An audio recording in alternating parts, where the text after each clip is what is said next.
Olá, hoje a gente recebe o João Márcio Souza, ele é CEO da Talents Executive. E a Talents fez um estudo recente sobre um desafio muito comum dos executivos, que é como encerrar sua carreira. E é sobre isso que ele vai falar aqui com a gente, e ele vai dar umas dicas também para que você, se estiver nessa fase da sua carreira, como é que você pode planejar o encerramento da sua carreira, se você vai se aposentar ou dar um outro passo profissional. João, obrigado por ter vindo, tá? Obrigado, prazer estar com você, obrigado pelo espaço, pela oportunidade. Legal. Bom, recentemente vocês fizeram um estudo com executivos chamado Como Concluir uma Carreira de Sucesso. O que mais chamou a atenção para você nesse estudo? Eu acho que em primeiro lugar, Humberto, me chamou a atenção que, independente do porte das empresas, foram pesquisadas empresas de pequeno porte, médio porte e grande porte. Quando você conversa com esse executivo no C-Level, no diretoria e acima disso, percebe-se que a motivação de todos eles, independente do porte da companhia, é a mesma quando se fala de uma terceira carreira, da conclusão de uma carreira executiva e a continuação dessa carreira. Então, não se fala de conclusão de carreira, mas a mudança de um formato de carreira. E qual que é o desafio? Ou seja, se a gente pegar um executivo que passou 30, 40 anos numa empresa, pensando numa carreira, quando chega o momento dele passar o chapéu para outro, qual que é a dificuldade? Acho que o primeiro desafio, que eu diria o maior desafio, é o desafio psíquico, Dele realmente ter a consciência de que ele vai passar a ter um outro papel, vai atuar de uma forma diferente. Na medida em que ele passa esse bastão adiante para uma pessoa que vai sucedê-lo, ele vai passar então a ter uma atuação e aí em vários formatos, Pode ser como consultor, como conselheiro, como empreendedor. Então essa virada de chave mental, ela precisa ser acompanhada e não pode ser subestimada, na minha visão. Como é que se faz isso de uma forma saudável? Bom, tem muitas pessoas que se preparam de maneira muito antecipada, Então já tem o hábito de fazer um acompanhamento psicológico sobre isso, Já tem um RH muito estruturado que também se preocupa com esse faseamento, esse phasing out aí desse encerramento dessa carreira corporativa. Algumas pessoas já têm um nível de consciência bastante elevado e estão muito naturalmente preparados para esse encerramento e a continuação num outro formato de carreira. Então, isso vai de pessoa para pessoa, na verdade. E o executivo que passa a carreira trabalhando, pensando na carreira, quando ele pensa em aposentar, ele quer curtir a vida ou não? Ele quer continuar ativo? Bom, as possibilidades não são inúmeras, mas são algumas muito comuns que a gente encontra em sala de entrevista, por exemplo. Então, as motivações que eu mais encontro, conversando com pessoas acima de 45, 50 anos de idade, a primeira delas é consultoria. Então, é natural o movimento. Eu construí uma carreira de sucesso na minha área, eu sou aqui uma pessoa da área financeira, por exemplo, me tornei uma referência nessa prática, construí um relacionamento bastante robusto. E, então é muito natural o movimento de eu passar a vender esse conhecimento ou esse capital intelectual para pessoas que possam querer comprá-lo. Então consultoria é um movimento muito natural que acontece nessa faixa etária, nessa fase da carreira profissional. É um movimento óbvio, ou seja, a pessoa que trabalhou durante décadas num determinado setor, ela automaticamente já está preparada para prestar consultoria para isso ou não é tão simples assim? Ela tem que ajustar muito a questão do que eu chamo de soft skill, ou comportamento, Porque uma coisa é você atuar como executivo de linha numa organização, você tem todo um sistema que você está inserido nele, uma forma de trabalho. Quando você passa a se representar como consultor, é diferente, porque você tem que ter um desenvolvimento comercial, você tem que ter construção de relacionamento, embalar esse conteúdo técnico que você pretende vender para essa organização de maneira bem sucedida. Então, tem um ajuste, e tem aí um complemento de comportamento, principalmente, que ele tem que correr atrás. São soft skills mesmo. É um soft skill, é uma habilidade comportamental, interpessoal. Sim. Acho que outra carreira também que é muito popular entre executivos é virar integrante de conselho, É também uma outra motivação ou um outro desejo que eu encontro com muita frequência em sala de entrevista. Então você tem, na verdade, a motivação pelo conselho, É importante especificar que tem dois tipos de atuação, a grosso modo, o conselho consultivo e o conselho de administração. O conselho consultivo ele é também um movimento natural de continuação de uma carreira onde você é referência numa prática determinada e você até por afinidade é convidado a participar daquele conselho, daquela organização. Então o conselho consultivo, ele é um movimento muito natural dessa continuação de carreira que eu te comentei, que poderia ser um consultor ou até o convite para um conselho, por uma questão de afinidade. Já o conselho de administração, ele é necessário uma certificação formal para essa atuação.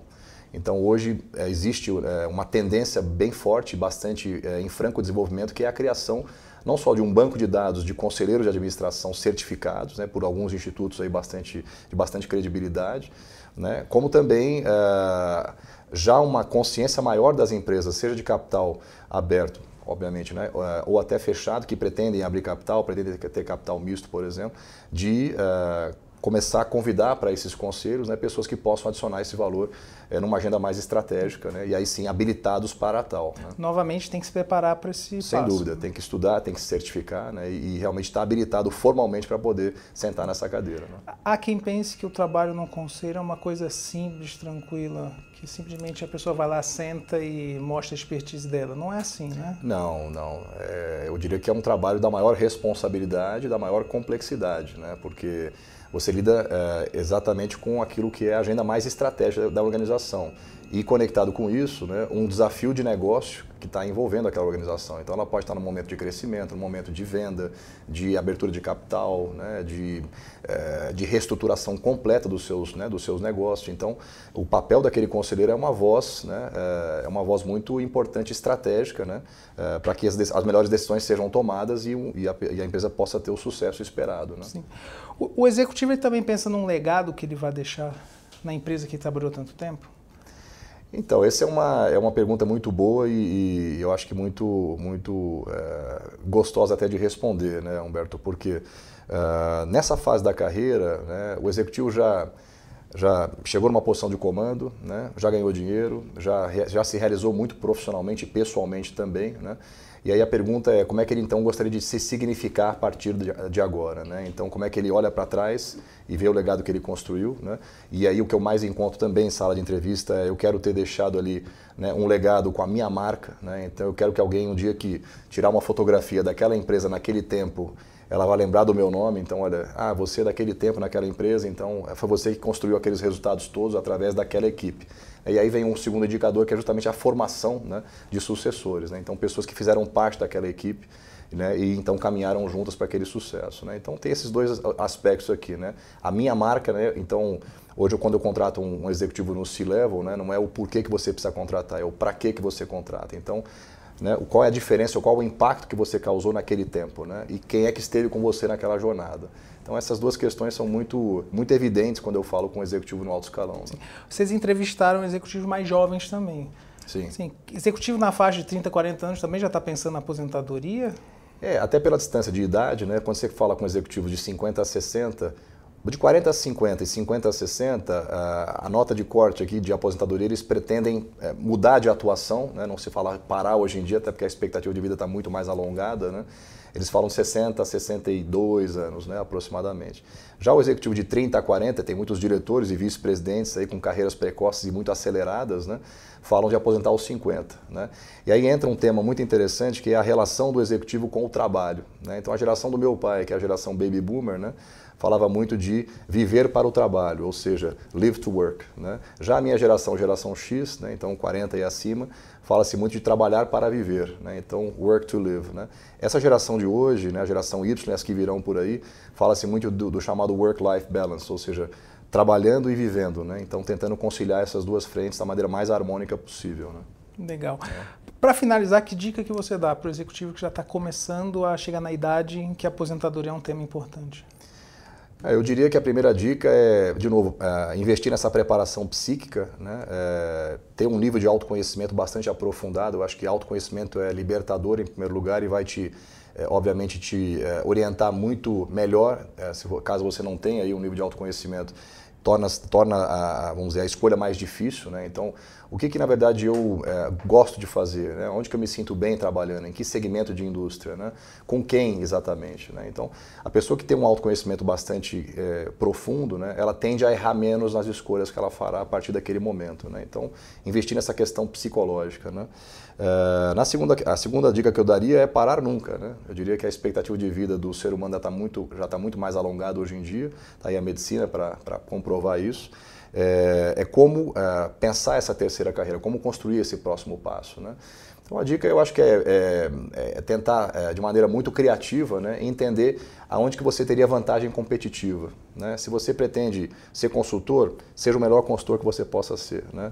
Se você pretende ir para conselho, prepare-se para esse tipo de atuação, né, e invista nesse network para que isso aconteça, porque não é fácil você ter um convite para ser conselheiro. Né? Hoje é muito por afinidade. Né? Se você pretende devolver esse conhecimento, esse capital intelectual, em formato de ensinamento, ou seja, vai para a academia, né? Você vai dar uma aula, você vai participar de uma universidade, enfim. A vida acadêmica também é uma realidade, é um cenário que muitos escolhem, inclusive, para poder passar adiante ou devolver para a sociedade esse conhecimento adquirido. Né? Pode ser também um empreendimento. Então, eu tenho aqui um sonho que eu sempre nutri aqui ao longo da minha existência e quero hoje cuidar do meu hobby, do meu sonho. Então, eu vou investir naquilo que vai me dar prazer e vou, então, empreender de alguma forma em alguma área que eu tenha interesse. Né? Então, tem muitos executivos que falam, olha, eu quero ter aqui o meu restaurante, eu quero me juntar com alguns amigos, eu quero montar aqui um negócio, etc. Né? E tem muitos executivos também que nessa fase, o que eles fazem? Eu tenho aqui já uma vida muito confortável, eu tenho aqui o meu patrimônio construído, tenho um capital que eu possa, né, lançar a mão dele para poder acelerar boas ideias. Né? Então, se tornar um investidor, por exemplo, né, um investidor anjo, né, ajudar pessoas que tenham boas ideias também, e aí com essa mentoria, né, esse coaching, né, ajudar a desenvolver bons investimentos. Uma forma de devolver para a sociedade. Sem dúvida nenhuma. E tem sido muito comum esse formato. É claro que você precisa ter capital para isso, né, mas tem uma série de executivos que eu conheço que tem muito dinheiro, por exemplo, que estão aí acelerando muitas boas ideias. Né? Ok? Legal, João. Muito obrigado. Obrigado, Humberto. Prazer estar com você. Valeu.